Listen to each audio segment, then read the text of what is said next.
Stephanie was still white and weak, but the worry on her face had nothing to do with her recent sickness as she rushed about the small, crudely furnished apartment, trying to appear normal. Johann Volsek studied his young wife, worrying more about her than the meeting for the moment. If the child had only lived. Then he smiled a bit ironically before letting his mind come up with the old palliatives. There'd be other children for him and Stephanie, and for this half of the world.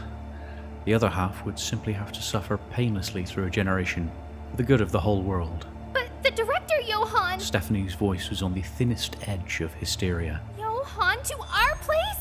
If I'd have known, I could have made curtains at least. And can you be sure? It isn't suspicion, Radastmoyer. He assured her quickly. I told you the director trusts me. He has to. And he simply wants to see you. You know he's a family man himself. But he let her work, fussing about the place, refilling his coffee, brushing an imaginary speck of dust off his coat. The doctor had told him that work was best for her. Anything to get her mind off the lost child until there could be others. And the director may have been a better distraction than any of the others, aside from the flattery of it. Then the telephone on the wall rang sharply, and he answered it, smiling back at her. Volchek. Good, Johann. It was the Director's Secretary of Science, Jean Patrici, and Volsek's sponsor. We shall be there soon, and it's a beautiful day for the test, not so? Johann agreed quickly, though he had not yet had time to look through the windows even, with Stephanie's worry over the visit of the director. But as he looked out now, he saw that it was a good day, clear, with only thin wisps of cloud in the sky. Then, in the street below, there was a stirring, first of big cars, then the shouts of the people. It was silenced, and the creaking elevator began to thump upwards. Stephanie made a frantic last dash into the bedroom, brushing nervously at her hair, and came out just as the knock sounded. Johann had been right.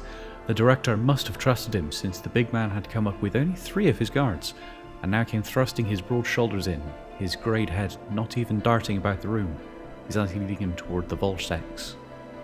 Quick admiration filled his eyes at the sight of Stephanie, and his gruff voice was soft.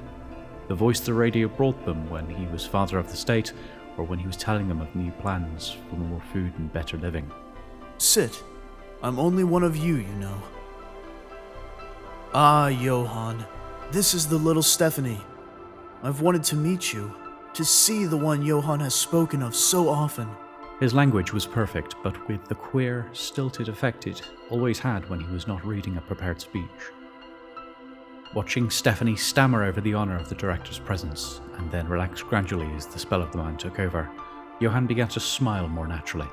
The director was talking of his own beginnings, much less than this, and the moving they would soon be doing into a newer apartment, a fine new suburb. And surprisingly, he was talking of his own wife and children, and Stephanie was answering.